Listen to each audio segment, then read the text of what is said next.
Dobar dan, ja sam Mihajlo Đurđević, a ovo je Senzal Market Report. Danas je 25. avgust 2022. godine. Od makrovesti smo imali Nemačku jutros koja je objavila za BDP, dakle 0,1 projektovano je 0% kvartalnom kvartal i year over year 1,8% projektovano je 1,5. Tako da BDP je pozitivno iznenadio u Nemačkoj. Imali smo i German Business Expectations 80,3 koje su projektovane na 79, dakle bolje od očekivanja. German Current Assessment 97,5, projektovanje na 96.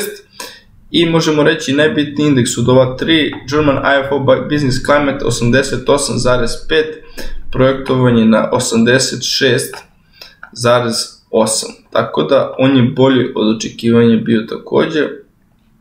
Tako da Nemačka je poprilično danas pozitivno iznenadila. Kada uzmemo ovaj performance, dakle ovog IFO indeksa, IFO Business Climate indeksa takođe, on je naravno bio najgori za vreme COVID-a, pre toga je bilo 2009. godine. Od drugih makroekonomskih vesti imali smo u Americi continued jobless claims koje su bile bolje od očekivanja, core PCE prices za drugi kvartal 4,4%, BDP u Americi minus 0,6%, projektovanja minus 0,8%, dakle bolje od očekivanja, i GDP price index kvartalom kvartal 9%, projektovano je na 8,7%. Podsjećam, dakle, Amerika kada se objavljuje za BDP uvek imaju 3 objave za svaki kvartal, znači 12 objava godišnje, jednom mesečno se objavljuju i ovo faktički vodi Ameriku u tehničku recesiju nakon treće objave, pošto je ova sada druga. Imali smo i initial jobless claims u Americi koji su bili 243.000, projektovano su 253, tako da bolje od očekivanja. Amerika i dalje po svim indikatorima ima jako stabilno tržište rada. Od interesantnih vesti, Tesla je uradila, dakle, stock split danas i njena cena akcije je 3 puta manja nego što je bila. Klarna je kompanija koja je jedna od, možemo reći, najinteresantnijih u venture capital svetu i ona je imala prošle godine valuaciju od 45,6 milijardi dolara, da bi sada njena valuacija bila 6,7, i možemo vidjeti da se to isto desilo i na berzi, dakle, gde su mnogi growth kompanije koje nisu, na primjer, profitabilne, imale slične probleme. Dakle, njihova valuacija je doživjela kompresiju. Također, ono što sam juče spominjao, to je da je Klarna i Buy Now, Pay Later kompanija i ona, dok njoj se sada javlja i različita konkurencija, ali opet ona Klarna nekako pravljena za millennialse i mlađe generacije, tako da bit će interesantno šta će se desiti. Dakle, naravno ova kompanija i troši dosta keša. Još jedan od negativnih razloga i tačnije zašto je i toliko pala. Od rezultata kompanija sinoć smo imali Nvidia koja je već najavljivala da neće imati baš sjajan kvartal i oni su, dakle, podbacili i revenue i earnings per share, smanjili su guidance i oni padaju oko 1%.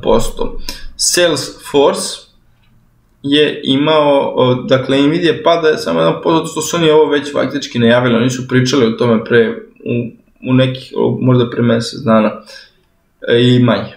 Salesforce je imao bit i na revenue i earnings per share i nastavlja se njihova tradicija da konstantno bituju očekivanja, ali oni su smanjili svoj guidance, što je odvelo to da budu 7% u pre-marketu u minusu.